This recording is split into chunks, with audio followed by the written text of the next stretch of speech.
Hi, everyone. Welcome to today's lecture session.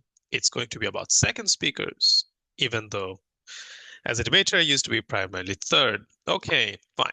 Let's get going. First up, uh, obviously, this is me. The references are as follows. I would highly encourage everyone to take a detailed look at the handbook that we have published if you have not done so. This is useful for both speakers and judges. It may have details that may not exist in the video. Of course, the video may also be able to clarify some questions you may have from the handbook.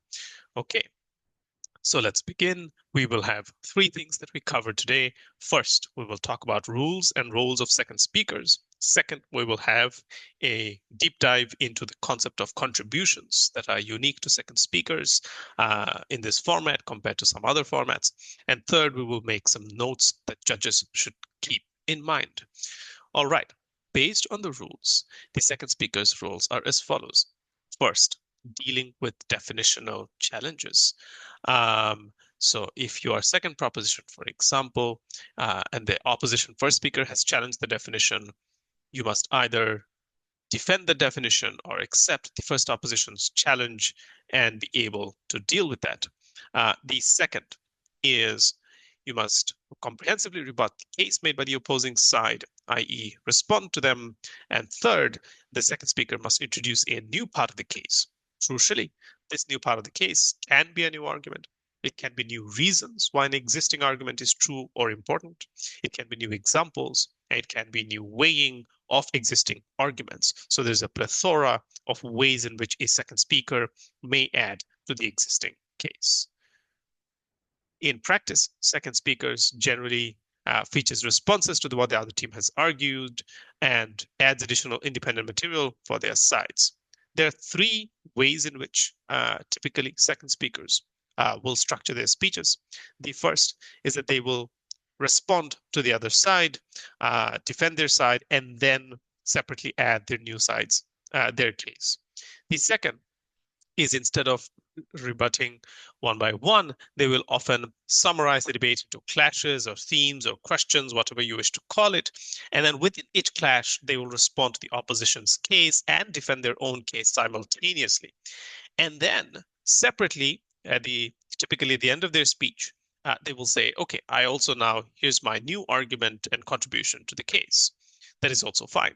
The third is that they don't even separate the new argument. They summarize the debate into clashes or issues or themes, and then they add their constructive material within the clashes itself. All of these strategies are perfectly acceptable, and it is up to the speaker to decide what strategy suits them best. Some speakers may decide that a strategy is more convenient for them to do on every round. Some speakers may switch between strategies between rounds.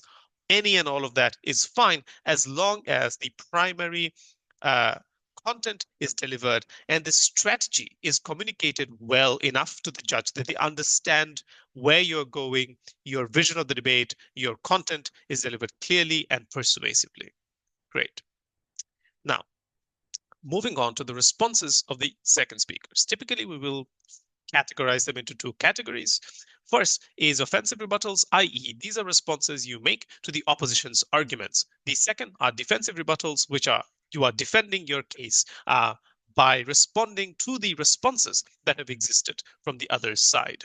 They can encompass either a direct refutation, so you are attacking the truthfulness of a particular claim. Second, it can be weighing, for example, why one argument ought to be prioritized over another. Or third, there can be some forms of meta-analysis, sometimes called framing, which is you can provide commentary on the strategic implications of some of the arguments or materials presented in the debate thus far.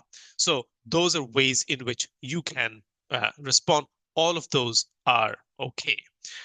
Defensive rebuttals shield one's case by interacting with the rebuttals to the case offered by the opposing side, while offensive rebuttals are direct criticism of the arguments made by the opposing side.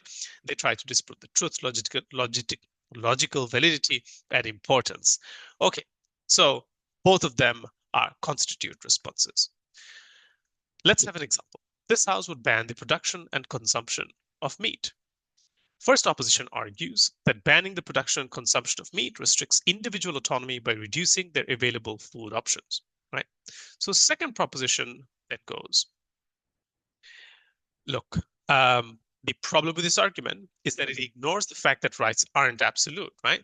An individual's autonomy is only upheld when they do not use it to cause harm towards other individuals, i.e., it's a third-party harm argument or response.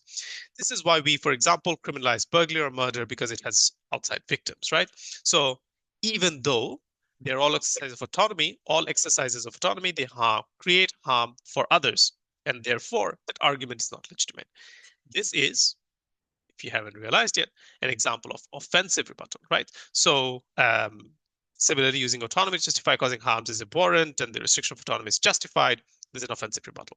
It attacks the premise of the opposition's case by demonstrating an unwarranted premise in the argument that a ban on meat restricts autonomy. Okay, awesome. Now, second, offensive and defensive rebuttals are not always clearly distinguished. Because as the debate progresses, there's like huge chains of logic coming in from both teams. And as a consequence, it's not absolutely clear. And this is fine. As these are formed, the original meaning and implications of argument will shift. They gradually take new forms. Impacts are magnified and diminished. Mechanisms are reconstructed. It's simply a useful way to think about the functions speakers are performing. That is all. It does not need to be always distinguished by the speakers or, more crucially, by judges. Now, second speakers, while they respond to the other side, this is inherently a continuation of their case. However, second speakers have a burden beyond this, right, to contribute to the debate. This is clear within WSTC rules. They must have some kind of new substantive material. And realistically, even though there are some allowance for third speakers to add material if identified by first proposition, often that is not the most strategic usage. So realistically, in practice, it is quite often the last chance for a speaker to add new contributions. This is a note for judges who are transitioning from BP to WSTC. In BP, perhaps you don't have as much of a focus on second speakers adding new material. In WSTC, second speakers must progress the round by expanding the understanding of a pre-existing argument or expanding the scope of the debate. Great. In BP, the deputies are not strictly required to introduce new constructive material and may defend and substantiate their first speaker's material. In WSTC, speakers must always introduce new constructive material. Again, however, this can be new arguments, it can be new mechanisms, i.e. new reasons why an existing argument is true. It can be impacts, it can be weighing, it can be examples. Amazing. Notes then on judges. You have to evaluate second speakers based on the extent to which they move the debate.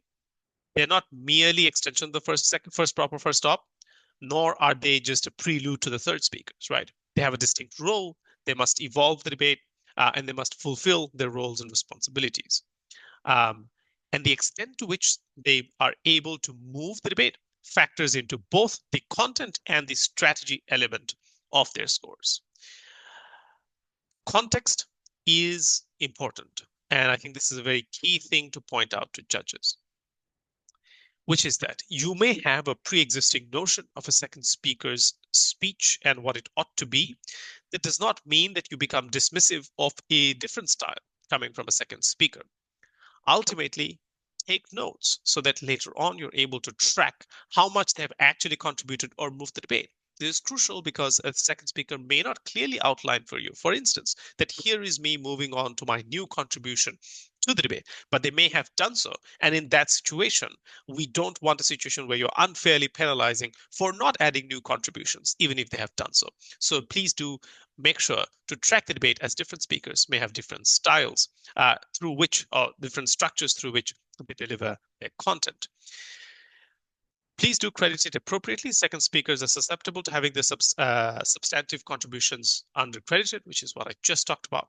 This is because they often quickly either fall out of the debate, that additional content. Sometimes they're not very different from first speaker's contributions, or are simply not allocating enough time to these contributions. If they do make those errors, you also do have to take that into consideration when giving them their scores and whether or not they fulfilled their roles. Great. Take accurate notes. Pay attention to what second speakers are evolving the content. Second, evaluate the strength of second speaker's new contributions in light of the contribution from the first speaker, i.e., compared to the first speaker, what have they done to strengthen that material or potentially even weaken that material? And that is very important in being able to evaluate the new contributions coming from the second speaker. That is all. We are more than happy to answer more questions you may have based on this video at WSDC itself on the 15th of July, when we will be doing the mandatory judge briefing and speaker briefing as well. All right, amazing. Thank you so much, everyone. See you.